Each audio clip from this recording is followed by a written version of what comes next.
পাকিস্তানে এটা শুরু হয়েছে। পাকিস্তানে ওদের ভিতরে একটা ইগো কাজ করছে যে বাংলাদেশের পারলে আমরা পারবো না কেন, এবং এটা কিন্তু বেশ বেগবান এখন আন্দোলন, এবং সেখানেও কিন্তু একই ধরনের ব্যাপার। শুধু মৌলিক পার্থক্য হচ্ছে পাকিস্তানের সামরিক বাহিনী ছাত্র জনতার বিপক্ষে, আর আমাদের এখানে সামরিক বা সশস্ত্র বাহিনী পুরো বিপ্লব মানে পুরো বিষয়টাকে সমর্থন করেছে। একইভাবে ভারতে একজন ডক্টরকে ধর্ষণ এবং হত্যার পরবর্তীতে মোটামুটি ভারতেও একটা ঝড় বইতে শুরু করেছে। খুব ইন্টারেস্টিং বিষয় হচ্ছে যে বাংলাদেশ ভূ রাজনৈতিকভাবে অত্যন্ত গুরুত্বপূর্ণ একটা জায়গায় অবস্থান করছে, এটা আমরা বুঝতে পারি না। এখন আজকে আমি খেয়াল করলাম যে দেখেন এই অন্তর সিভিল সোসাইটি আছে, তারা কিন্তু অভিনন্দন জানিয়েছে এবং তারা আশা করছে এটা সফল হবে। তারাও এই ধরনের একটা আন্দোলন চায়, ভবিষ্যতে রোহিঙ্গাদের নিয়ে তারা আলোচনা করতে চায় ইত্যাদি ইত্যাদি, যে তাদের যে এনইউজি আছে তাদের সাথে আলোচনা করতে চায়। এই প্রথম কিন্তু আমরা মায়ানমারের দিক থেকে এরকম একটা বড় আকারের রেসপন্স পেলাম।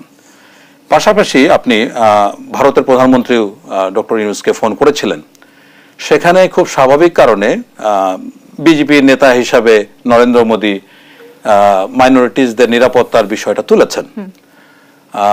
এটা বিজেপির প্রধানমন্ত্রী হিসাবে এটা ওনার একের কমন একটা গদবাদা একটা ডায়লগ।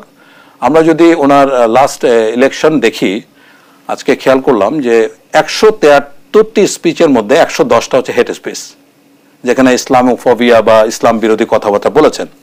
সুতরাং এটাকে আমরা একেবারেই প্রত্যাখ্যান করতে পারি যে আসলে দেখেন বাংলাদেশের এমন কোথাও হিন্দু মাইনরিটিজের উপরে যে ঘটনাগুলো ঘটছে, মন্দির টন্দির, এগুলি কিন্তু মোটেই আপনার সাম্প্রদায়িক বিষয় নয়, এটা রাজনৈতিক বা পুরনো অনেক আগের প্রবলেম, সেটা নিয়ে একটা কোনো কিছু প্রতিশোধ দিয়ে চেষ্টা করছে।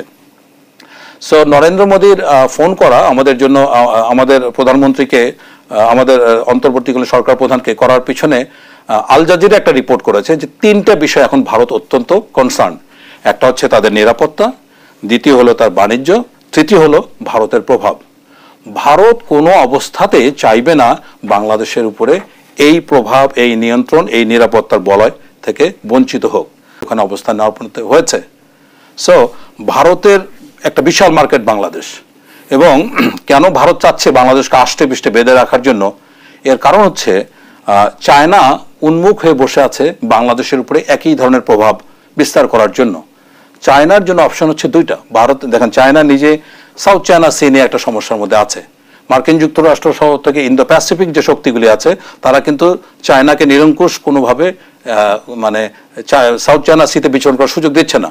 তো চায়নার একটা বড় অপশন ছিল মিয়ানমার দিয়ে বে অফ বেঙ্গল হয়ে ইন্ডিয়ান ওশনে ঢোকা, কিন্তু এই 2 মাস আগে বা 1 মাস আগে মিয়ানমারের সিতুয়ে যে পোর্টটা আছে সেটার পরিচালনার দায়িত্ব ভারতকে দিয়েছে। সো চায়না এখন মূলত মানে আটকে পড়েছে কিভাবে বে অফ বেঙ্গলে ঢুকবে।